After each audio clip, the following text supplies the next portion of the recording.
Nawapongeza sana viongozi ambao walikuwepo kwenye muhula uliopita. Wamefanya kazi kubwa sana kufikisha judo hapa ilipo, na ninaamini wataendelea kuwa pamoja na nyinyi kusogeza hili gurudumu la judo lisonge mbele. Kwa kuwa uongozi ni kubadilishana kijiti, basi ambao wamepata dhamana hii waendeleze pale wenzao wameishia, lakini muhakikishe mnashirikiana kwa karibu, kwa sababu mengi wanayajua. Waonyeshe nini ambako walikwama huko nyuma, lakini wapi ambako wamejipanga, alafu nyewe mje mpendeleze mkishirikiana nao, kwa sababu judo ni familia moja, haijalishi ni kiongozi au sio kiongozi. Kadumisheni umoja ambao wenzenu waliuacha, ili sana nyinyi muendeleze judo mpate kuwa kitu kimoja. Kawekeni uwazi kwenye uongozi wenu, hakikisheni kila mmoja anatenda haki na uwazi kwa kila mmoja. Kama kuna haki ya mtu X kusafiri na timu kwenda mashindano fulani, aende. Na lazima tujue kwa nini anaenda. Tukisema safari mashindano ya Afrika Mashariki na Kati, kocha anakuwa huyu, lazima tujue kwa nini huyu. Tukisema safari hii kwenye mashindano ya All Africa Game anakwenda kocha huyu, lazima tujue kwa nini huyu. Kila mmoja alizike ili kupunguza minong'ono na migongano. Matumizi ya fedha kwa kile ambacho mnakipata na kile ambacho mtakuja kukiombea za baraza au maeneo mengine kwa wafadhili, yao yanaenda kwa uwazi. Kila mmoja ajue tumepata shilingi ngapi kutoka kwa nani na tunazitumiaje.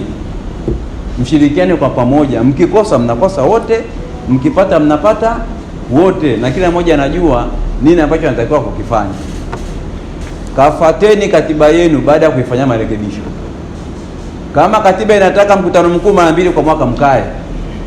Kama kuna ugumu, njoni baraza mtuambie kwamba bwana, tumeona kuna ugumu hapa na hapa, tunashindwa kufanya mkutano mkuu, tutajua namna ya kuwasaidia na kuwapa njia ya kufanya.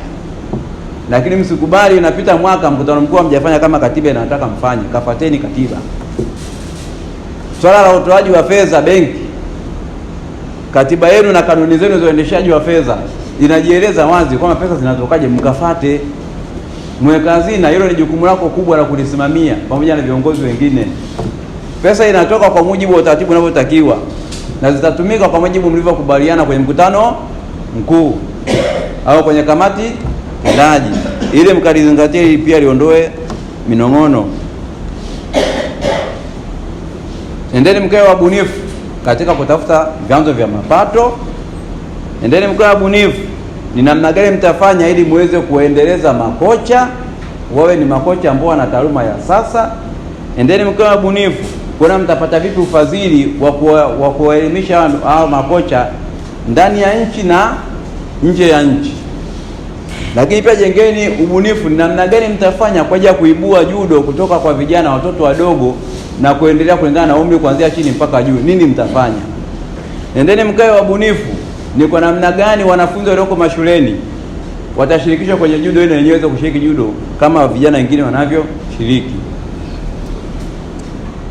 Ndugu zanguni, ili muweze kuyafanikisha haya ni lazima mshirikiane na kuwa kitu kimoja.